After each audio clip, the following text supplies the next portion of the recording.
کعبے کا منظر، اللہ اکبر اللہ اکبر۔ تو جب میں بیت اللہ میں تھا اور طواف کر رہا تھا تو تیسرے چکر میں بیت اللہ میں ملتزم کے سامنے کھڑا ہو کر میں نے دعا کی، اللہ مجھے شعر کہے ہوئے بہت دن ہو گئے، کچھ عطا فرما دے۔ کعبے کے طواف کے دوران یہ آپ تیسرے چکر میں اور خیال کر رہے ہیں۔ جی السلام علیکم دوستو، میں آپ کا ہوسٹ فیصل مجید ایک نئے پروگرام کے ساتھ۔ آج میرے پروگرام کے خاص مہمان پاکستان سے ہوئے ہیں، نامور نعت خواں اور پوئٹ سبی رحمانی صاحب۔ سبی صاحب آپ کے ٹائم کا بہت شکریہ۔ وعلیکم السلام ورحمۃ اللہ وبرکاتہ، بہت شکریہ۔ سبی صاحب آج کل دیکھا گیا ہے کہ جو گلوکار ہیں پاکستان کے، وہ بھی کچھ ماہ کے لیے نعتیں پڑھتے ہیں اور ان کو تنقید کا سامنا کرنا پڑتا ہے، کہ آپ کے خیال میں ان پر جو تنقید کی جاتی ہے وہ ٹھیک ہے غلط ہے؟ میرے نزدیک ان پر جو تنقید کی جاتی ہے وہ بالکل بے جا ہے۔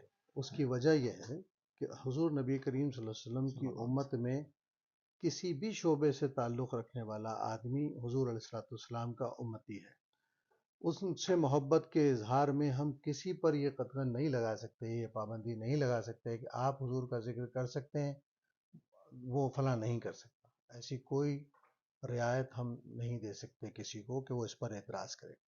دوسرا یہ ہے کہ یہ معاشرے کا حسن ہے۔ نعت اب اتنی بڑی قوت بن چکی ہے، ہمارے معاشرے کی اجتماعی یوں سمجھ لیں کہ آواز بن چکی ہے کہ اس میں ہر آدمی، لٹریچر کا ہر آدمی حصہ ڈال رہا ہے۔ جی آپ دیکھیں تمام نمائندہ شعراء جو صرف ربیع الاول میں کسی زمانے میں نعت کہتے تھے، ضیاء صاحب کے زمانے کے بعد، اور نعتیہ مشاعروں میں ریڈیو پر ٹی وی پر پڑھتے تھے، اس زمانے میں ان کے باقاعدہ مجموعے شامل ہو، یعنی ادب کے ہر بڑے نام کو دیکھیے آپ، اس کا ایک نعتیہ مجموعہ بھی آ چکا۔ بے شک ٹھیک کہہ رہے ہیں۔ غزل گانے والا یا گیت گانے والا کوئی بھی آرٹسٹ اپنی شناخت کو قائم کرنے کے لیے اگر نعت کے دامن میں پناہ لیتا ہے اور اس سے اس کی معاشرے میں پذیرائی ہوتی ہے تو یہ اس کا حق ہے کہ وہ اپنے فن کا اظہار کرے۔ اس کا فائدہ کیا ہوا؟ اس کا فائدہ یہ ہوا کہ ہماری نوجوان نسل جو عموماً گانے سنتی ہے، وہ جب اپنے بہترین فنکاروں کو جی نعت میں کچھ کہتے پڑھتے سنتے دیکھیے تو اس کا اثر معاشرے پر پڑتا ہے۔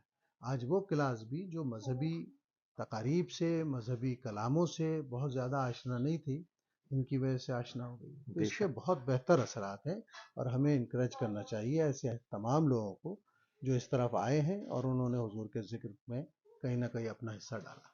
سبی صاحب آپ کا شعرۂ آفاق، کعبے کی رونق، کعبے کا منظر، اللہ اکبر اللہ اکبر، دوستوں کے ساتھ شیئر کیجئے کہ کس مقام پر اس کی نزول ہوا، کہاں پہ لکھا اور وہ کیفیت کیا تھی؟ یہ بات میں پہلے بھی کئی بار کہہ چکا ہوں اور آج پھر تحدیث نعمت کے طور پر کہتا ہوں کہ کچھ کلام ایسے ہوتے ہیں جو اللہ رب العزت آپ کے دامن میں ڈال دیتا ہے، یقیناً آپ کی کوئی بہتری مقصود ہوتی ہے اس کی، یعنی جسے ہم فضل ربی کہہ سکتے ہیں۔ تو میں چونکہ شعر بہت بہت وقفے سے کہتا ہوں اور میں نے کوئی بہت زیادہ شاعری نہیں کی، لیکن جو کی ہے وہ اللہ نے اس کو مقبول عام بنایا ہی اپنے فضل سے۔ تو جب میں بیت اللہ میں تھا اور طواف کر رہا تھا تو تیسرے چکر میں بیت اللہ میں ملتزم کے سامنے کھڑا ہو کر میں نے دعا کی، اللہ مجھے شعر کہے ہوئے بہت دن ہو گئے، کچھ عطا فرما دے۔ کعبے کے طواف کے دوران یہ آپ تیسرے چکر میں اور خیال کر رہے ہیں۔ اور ملتزم کے سامنے تو میں نے وہاں جب یہ دعا کی تو آپ یہ مطلب کہ جب میں نے چوتھا چکر شروع کیا تو جیسے شعر برسنا شروع ہو گیا۔ میں نے صرف لکھا ہے، اسے سوچنے کا وقت میرے پاس نہیں تھا۔ اور دوسری ایک بہت اہم کیفیت جسے میں اپنی زندگی میں ایک بہت بڑی تبدیلی سمجھتا ہوں کہ یہ اشعار جیسے آئے لکھ لیے گئے، لیکن زندگی میں نے بزرگوں کے تذکرے میں پڑھا تھا کہ قلب جاری ہونا کوئی کیفیت ہوتی ہے، قلب جاری ہونا ہے کوئی کیفیت ہوتی ہے اور اس میں اہل اللہ کو کامیابی جب مل جائے تو وہ کسی منزل پر پہنچ چکے ہوتے ہیں۔ لیکن میں نے چونکہ ظاہر ہے میں گناہگار سے آدمی ہوں، پورا ایک ہفتہ میں مکے سے مدینے چلا گیا اور میرا قلب اسی بیٹ پر تھا، اللہ اکبر اللہ اکبر اللہ اکبر اللہ اکبر اللہ اکبر۔ پھر میں نے مدینہ پاک میں سے احد پہ کھڑے ہو کے بلند آواز سے پڑھا، یعنی مکہ مکرمہ پہلی بار آپ نے احد کے مقام پر پڑھا؟ پہلے حرم میں پڑھا، ظاہر لکھتے لکھتے جی گنگناتا شاید، لیکن پہلی بار میں نے احد میں رمضان تھے اور عصر مغرب کے درمیان تو میں نے وہاں کھڑے ہو کے پڑھا اور دعا کی کہ یا اللہ، احد تیرے حبیب علیہ الصلوۃ والسلام سے محبت کرتا تھا، تیرے حبیب علیہ الصلوۃ والسلام اس پہاڑ سے محبت کرتے تھے، تو اس محبت کے صدقے اس کلام کو امت میں عام کر دے اور اس کو لوگوں کے لیے ذریعہ بنا تسکین کا، راحت کا، اپنے ذکر کی بلندی سے قریب ہونے کا۔ اور اللہ کا شکر ہے کہ اللہ نے اس دعا کو بھی قبولیت عطا فرمائی اور یہ دنیا بھر میں سبھی صاحب اگر برا نہ منائے پلیز تھوڑا سا وکلا پڑھ دیں تو آپ کی بہت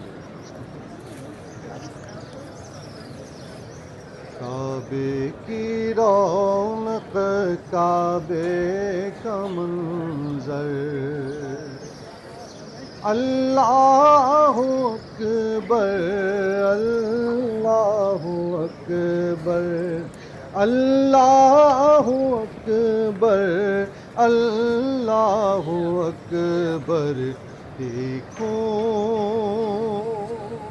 دیکھوں تو دیکھے جاؤں برابر، اللہ اکبر، اللہ اکبر، اللہ اکبر، اللہ اکبر، حیرت سے خود کو کبھی دیکھتا ہوں اور دیکھتا ہوں کبھی میں حرم کو، حیرت سے خود کو کبھی دیکھتا ہوں اور دیکھتا ہوں کبھی میں حرم کو، لایا کہاں مجھ کو میرا مقدر، اللہ اکبر، اللہ اکبر، اللہ اکبر، اللہ اکبر۔ سبحان اللہ، جزاک اللہ سبھی بھائی آپ کے الحمدللہ پوری دنیا میں چاہنے والے بہت ہیں، اسپیشلی کینیڈا میں بہت زیادہ آپ کے چاہنے والے ہیں اور ریسرچ سینٹر بھی ہے۔ کوئی ایسا اس وقت کولیبریشن یہاں پہ اور آپ کے ریسرچ سینٹر کے درمیان ہو سکے کہ جو نعت ہے وہ انگلش میں یوتھ کے حوالے سے یہاں پہ لکھی جائے؟ کائنڈلی اس حوالے سے جو کمیونٹی ہے باقی دوستوں کو رہنمائی بھی کیجیے اور اس میں بتائیے کیسے ممکن ہو سکتا ہے۔ دیکھیے، میں نے یہ بات پہلے بھی کئی مرتبہ کہی ہے کہ ہم پاکستان سے آ کے جو اردو میں یہاں نعتیں سناتے ہیں، اس سے لوگوں میں ذوق تو پیدا ہوتا بے ہے، شک، لیکن یہ اس جنریشن تک ہے جو جنریشن پاکستان سے مائگریٹ کر کے یہاں آئی ہے۔ بالکل اس کے بعد اگلی جنریشن جب آنا ہے تو اس کے لیے ہمیں یہ آسانی آج سے فراہم کرنی پڑے گی کہ ہم یا تو اپنی ان نعتوں کا ٹرانسلیشن کرائیں جو جی، ہمارے یہاں معروف ہے، یا پھر ہم براہ راست انگریزی میں لکھی گئی نعتوں کو جی، یہاں کے بچوں کو پڑھانے کا کوئی انتظام کر جی سکیں، بالکل، ان سے اس کو میوزک میں، گانے میں کسی طرح ڈھال کے ان کے لیے بنا سکیں کوئی چیز۔ تو صورتحال یہ ہے کہ میں نے بہت اس پر بات کی ہے، کمیونٹی میں جذبہ بہت دیکھنے میں آتا ہے، لیکن اس کام کے لیے سنجیدگی سے کوئی تیار نہیں ہوا ابھی تک، کیونکہ بہرحال ایک ذمہ دارانہ کام ہے، اس لیے کہ اس کے ساتھ لٹریچر کا ایک ذوق ہونا ضروری ہے، ان لوگوں سے جڑنا ضروری ہے جو اس کام میں ہماری مدد کر سکتے ہیں۔ مطلب میرے اپنے کلام کے 2 ٹرانسلیشن چھپ چکے ہیں انگلش میں، انگلش میں۔ ایک پنجاب یونیورسٹی کی ایک نوجوان بچی تھی، اس نے کیا، ڈاکٹر سارا کاظمی، اس کا لندن سے وہ ایڈیشن چھپا اور سرکار کے قدموں میں اس کا نام تھا اور اس کو بہت پسند کیا گیا کیونکہ وہ بہت ڈیلکس ایڈیشن چھپا تھا، بہت خوبصورت، اس کے 2 ایڈیشن آ گئے یہاں۔ تو اس کے بعد پھر جسٹس نذیر مغل نے ایک ٹرانسلیشن اور کیا جو بہت خوب تھا، اور اس میں پھر ان کا اپنا جو تجربہ تھا میری کسی نعت سے گزرنے کا، وہ انہوں نے بہت تفصیل سے لکھا۔ کام دنیا میں کوئی مشکل نہیں ہوتا، پہلی شرط ہے ارادہ، جی اور ارادے کے بعد پھر اس پر جڑ جانا۔ اللہ رب العزت ہر اس کام کو جو مشکل ترین ہو جب آپ ارادہ کر لیتے ہیں تو اس کو آسان فرما دیتا ہے، حالات کو آپ کے موافق کرنا شروع کر دیتا ہے۔ میں یہاں سال میں مہینہ سوا جی مہینے کے لیے بالکل. آتا ہوں، میں یہ بات کئی بار کہہ چکا ہوں، لیکن ظاہر ہے وہ یہاں سے لوگوں کو اٹھنا پڑے گا، ٹرانسلیشن آپ کو پتہ دنیا میں ایک مہنگا کام ہے، جی کسی سے بھی آپ کہیں گے تو وہ ظاہر ہے کہ اس میں اخراجات ہوتے ہیں، پھر اس کی اشاعت ہے، اشاعت کر کے اسے پھیلانا ہے۔ آج کے زمانے میں تو پھیلانا بہت آسان، خود مجھ پر لندن سے ایک کتاب چھپی ابھی جو میری اوورال سارے کاموں کا ایک تجزیہ ہے، تو یہ کام مشکل نہیں ہے، لیکن یہ کہ کوئی ذمہ دار آدمی جو لٹریچر کو سمجھتا ہو وہ اس میں شامل ہو اور اس کو پھر مسئلہ بنا لے، کیونکہ ہم اپنی دیکھیے اولاد سب سے بڑی دولت، جتنی قیمتی چیزیں انسان کی دنیا میں ہیں اس میں اولاد سب سے زیادہ قیمتی ہے۔ اگر اس کی تربیت کے لیے، اس کے عقیدے کی حفاظت کے لیے، اس کے ایمان کی مضبوطی کے لیے، اس کو دین سے جوڑنے کے لیے یہ بنیادی کام نہیں کیے گئے تو پھر ہم یہ شکایت کرنے کے اہل بھی نہیں رہتے کہ جناب بچے آج کل کے اس طرح ہو رہے ہیں۔ بچوں کو جو آپ دے رہے ہیں اس کے بعد ان سے نتیجے کی توقع جی کی ہے، بالکل تو ٹھیک. لوگوں کو اس طرف آنا چاہیے، اگر کوئی کرے گا تو میں ضرور ساتھ دوں گا اس کو انشاءاللہ۔ انشاءاللہ. سر چونکہ آپ کا ٹائم کی اس وقت قلت ہے، آپ کا ایک شعرا ہے پاک جو آپ نے، جہاں تک پلیز کریکٹ بھی کیجیے گا، حضور ایسا کوئی انتظام ہو جائے، جی وہ بھی الحمدللہ میرا خیال میں پاکستان میں موجود تمام جتنے بھی نعت خانوں نے پڑھا، اگر اس کے دو اشعار لاسٹلی پلیز پڑھ سکیں تو آپ. حضور ایسا کوئی انتظام ہو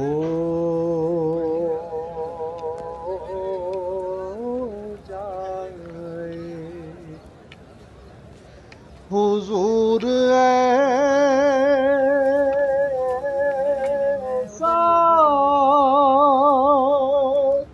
کوئی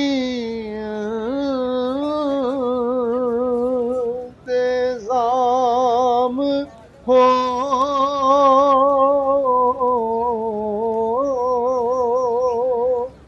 جائے،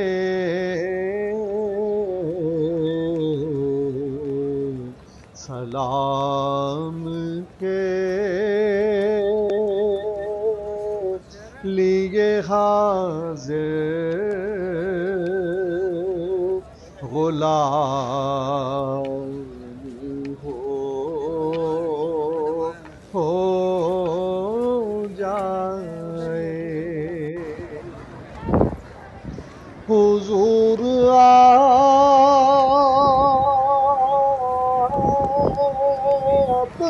جو سن لیں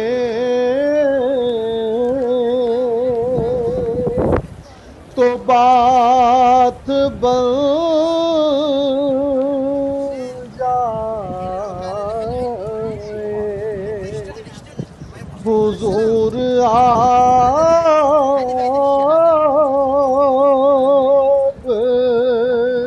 جو سن لیں تو بات بن جائے،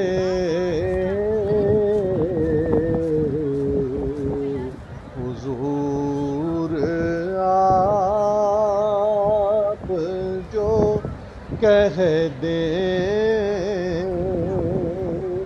تو کامل